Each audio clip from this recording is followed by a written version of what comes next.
आज हम फंक्शन के नेक्स्ट टॉपिक को पढ़ने वाले हैं, डिस्कस करने वाले हैं। अभी तक हम लोगों ने पढ़ा है कि सेट्स पढ़ लिए हैं, रिलेशन पढ़ लिया है एंड व्हाट इज़ फंक्शन, कि फंक्शन को, रिलेशन को फंक्शन में कन्वर्ट करने के लिए व्हाट आर नेसेसरी कंडीशंस।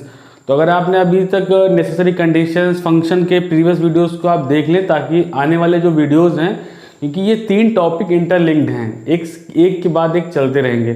तो आपको प्रीवियस वीडियोस अगर नहीं देखें तो आप प्लेलिस्ट में जाकर के उसको देख लें। आज का जो टॉपिक है, हमें ये पता है कि कौन कौन से फंक्शंस होने के लिए क्या कंडीशन है।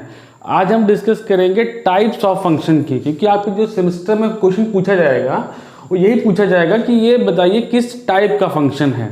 एक फंक्शन दिया जाएगा, तो पहले क्वेश्चन से पहले हम टाइप के डिस्कस कर लेते हैं। नंबर 1 जो हमारा होता है दैट इज 1 1 फंक्शन। अब 1 1 फंक्शन जैसे कि नाम ही है, ठीक है, तो बहुत ही ईजी है 1 1 फंक्शन। इसमें 1 1 का मतलब होता है 1 इनपुट 1 आउटपुट, 1 इनपुट 1 आउटपुट, ठीक है, सिंपल सा। लेकिन इसमें एक वर्ड और ऐड होना चाहिए, that is for 1 unique input there is 1 unique output. For example, अगर मैं 1 से 2, 2 से 3, 4 से 5, लेट्स से ये एक फंक्शन है, ठीक है। अब फंक्शन है तो हमने ऐसे सिंबल कर दिया कि हमें इससे ये मिल रहा है, ठीक है। तो अब ये आपका, इसको आप ऐसे बना देंगे फंक्शन के शेप में, दिस इज सिंबॉलिक रिप्रेजेंटेशन की फंक्शन है। तो अब ये क्या हो गया, 1 से हमें 2 मिल रहा है, यूनिक इनपुट है, 1 इज अ यूनिक इनपुट, और कहीं 1 तो है नहीं यहाँ पे, ठीक है। 2 इज अ यूनिक इनपुट। अब 2 से हमें यूनिक आउटपुट मिल रहा है, यूनिक आउटपुट मतलब 3। क्या ये 3 किसी और से मिल रहा है? अगर किसी और से भी मिल रहा होगा तो यूनिक आउटपुट नहीं होगा, इसके लिए यूनिक आउटपुट नहीं होगा। भाई 3 यहाँ से भी मिल रहा है और 3 यहाँ से मिल रहा है, यूनिक इनपुट के लिए यूनिक आउटपुट नहीं है, क्योंकि आउटपुट क्या हो जाएगा, सेम हो जाएगा, ठीक है। तो 1 1 होने के लिए क्या इंपॉर्टेंट है कि इनपुट भी यूनिक हो, डिफरेंट इनपुट के लिए डिफरेंट आउटपुट होना चाहिए। सिंपल सी condition, for a different input we must have a different output. This condition is called 1 1। तो इस पे हम क्या लिख सकते हैं, for unique input we have unique output. ये कंडीशन इंपॉर्टेंट है। अगर ये है किसी भी फंक्शन में तो वो फंक्शन हमारा 1 1 कहलाएगा। और इसको हम एक साथ में और भी कह सकते हैं, दैट इज इंजेक्टिव फंक्शन। यानी कि एक वर्ड और आ गया, अगर वो इस सेमेस्टर एग्जाम में आपसे थोड़ा सा एक वर्ड जैसे 1 1, तो अपने आप में ही आप समझ जाएंगे कि 1 1 मतलब 1 input 1 output, 1 different input 1 different output. अगर आपने इंजेक्टिव वर्ड ऐड कर दिया तो कंफ्यूज नहीं होना, injective is same as the 1 1। अगर मैं आपसे कहूँ कि ये बताइए इंजेक्टिव है कि नहीं, तो what you will check, this you will check only 1 1 condition. If it is 1 1, if any function is 1 1 function, तो इसको हम बोलेंगे injective function. Number 2 is called many one. अब मैनी वन फंक्शन क्या होगा, अगर आपका फंक्शन 1 1 नहीं होगा तो मैनी वन ही होगा। मैनी वन क्या बोलता है कि more than 1 input can have the same output. For example, 1 से हमें 2 मिल रहा है, 3 से हमें 2 मिल रहा है, 4 से हमें 5 मिल रहा है। अब देखो यहाँ पे क्या हो गया, ये आपका मैनी वन हो गया। मैनी वन मतलब भाई 2 है, many input has the same output. Many 1 1 में क्या था, 1 1 था, मैनी 1। आप ऐसे समझ सकते हैं, many 1, many for domain for input, यानी कि 2 इनपुट अगर हैं, 2 different input can have the same output, तो क्या हो जाएगा, मैनी 1। क्यों? क्योंकि वो 1 1 की कंडीशन को फेल कर जाएगा। अगर 1 1 नहीं होगा तो मैनी 1 ही होगा। यानी कि आपको ये नहीं कि ये चेक करना है फिर ये भी चेक करना है। अगर आपने 1 1 चेक कर लिया, अगर वो 1 1 हो गया तो गुड, अगर 1 1 नहीं हुआ तो यू कैन कॉन्फिडेंटली से it is many 1, but condition is वो फंक्शन होना चाहिए, ठीक है। अब मैनी 1 की कंडीशन क्या हो गई, more than 1 input can have same output, ठीक है। More than 1 input can have same output. Third, 1 many one many का मतलब one input can have more than one outputs. For example, एक से हमें 2 मिल रहा है, एक से हमें 3 मिल रहा है, 4 से हमें 5 मिल रहा है। तो ये कैसा हो गया? One many function. ठीक है, ऐसा गलती हम कर सकते हैं कि मैनी वन है तो इसका उल्टा क्या होगा? One many. लेकिन अगर हम वन मैनी करेंगे तो वन मैनी हमारा फंक्शन ही नहीं है। क्यों? क्योंकि एक से हमें 2 आउटपुट मिल रहे हैं, एक से हमें 2 आउटपुट जैसे ही मिलते हैं तो फंक्शन की कंडीशन क्या होती है? एक इनपुट से हमें 2 आउटपुट नहीं मिलने चाहिए। अगर 2 आउटपुट मिल रहे हैं तो ऐसा फंक्शन पॉसिबल नहीं है, ऐसी मशीन बनाना पॉसिबल नहीं है, because we are not sure about the output. एक से 2 मिल रहा है तो ये फंक्शन ही नहीं है। अब ये फंक्शन ही नहीं है तो ये टाइप फंक्शन, इसका कोई टाइप भी नहीं हो जाएगा। ये रिलेशन है, 1,2 आएगा, 1,3 आएगा, but it is not a function. तो ये गलती हमें नहीं करनी है। कौन सी गलती? कि मैनी वन है तो वन मैनी फंक्शन। अब कोई आपसे पूछ ले वन मैनी फंक्शन क्या होता है, तो आप तो अकॉर्डिंग टू वर्ड्स आप बता सकते हैं कि one input can have more than one outputs. But आपको क्या कहना है कि वन मैनी कोई फंक्शन नहीं होता, बिकॉज वो कंडीशन को, फंक्शन की कंडीशन को ही वायलेट करता है। अब थर्ड फंक्शन कौन सा होता है? That is onto function. Onto, अब ऑन टू फंक्शन क्या कहता है? ऑन टू फंक्शन ये कहता है एक से हमें 2 मिल रहा है, 2 से 3 मिल रहा है, 3 से 4 मिल रहा है, ये हमारा हो गया फंक्शन। अब बताओ ये फंक्शन है कि नहीं?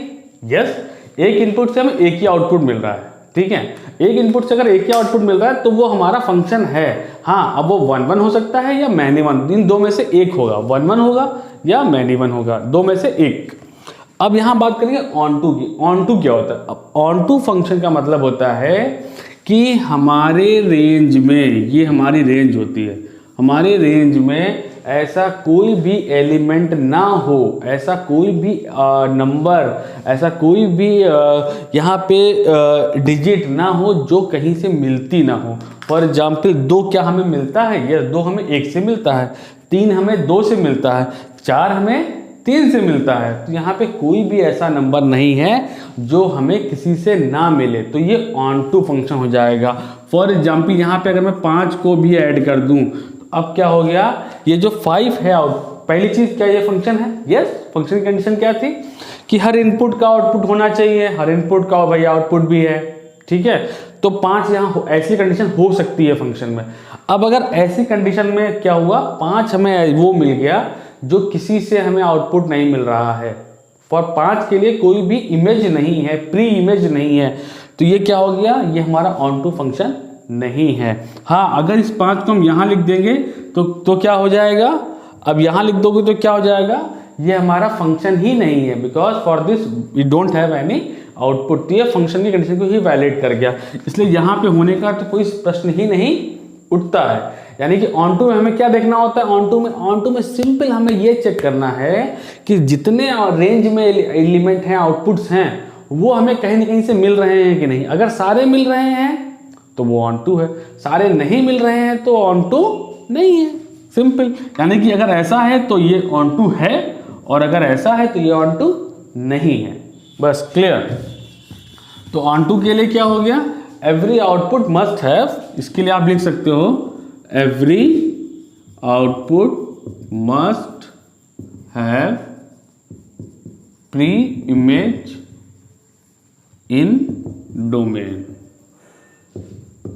ठीक है, इसके बाद चौथा, ऑन टू के बाद आता है इनटू फंक्शंस। अब इनटू क्या हो गया? अगेन जैसे 1 1 अगर नहीं हुआ तो मैनी वन हो जाएगा, अगर वो ऑन टू नहीं हुआ तो वो इनटू हो जाएगा। तो इनटू होने के लिए क्या इंपॉर्टेंट है? 1 से 2 मिल रहा है, 2 से 3 मिल रहा है, 4 से 5 मिल रहा है, लेट से 6। ये जो फंक्शन है, ये फंक्शन कैसा है हमारा? इनटू। क्यों? क्योंकि ये ऑन टू नहीं है। ऑन टू क्यों नहीं है? क्योंकि यहाँ पे 6 ऐसा है जो हमें कहीं से नहीं मिल रहा है, 6 की कोई भी प्री इमेज नहीं है।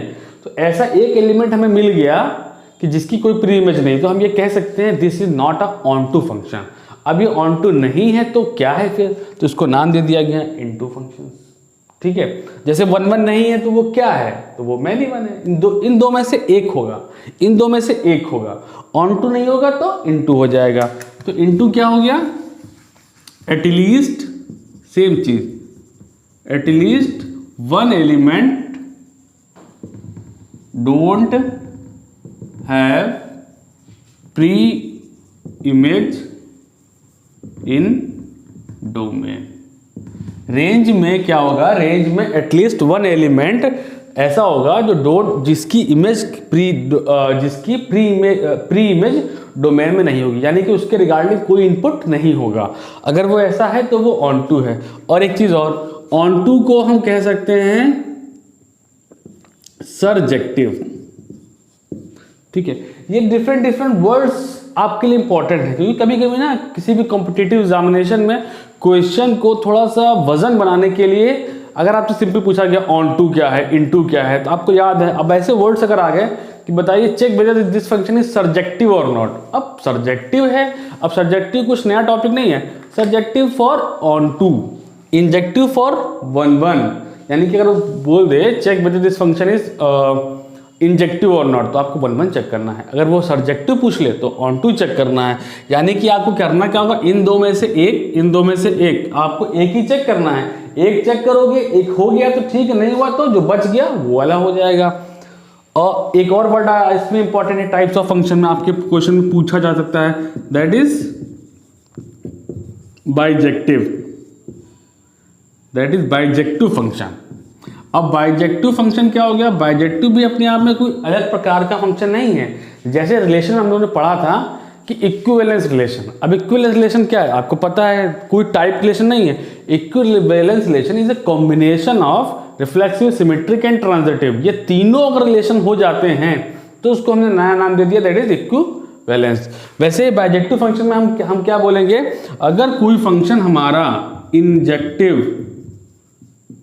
एंड सरजेक्टिव दोनों हो गया तो उसको हम बोलेंगे बाइजेक्टिव फंक्शन। बाइजेक्टिव का मतलब क्या हो गया, one one and on to.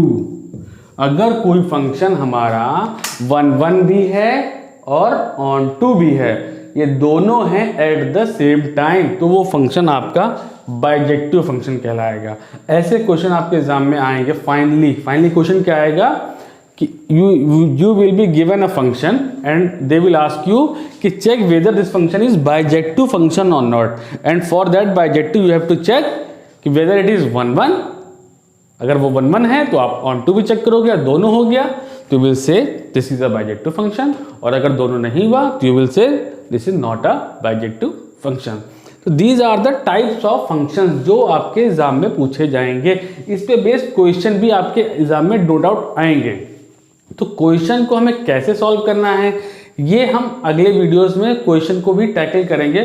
उसकी हेल्प से हम समझेंगे कि कैसे कैसे क्वेश्चन पूछे जाते हैं।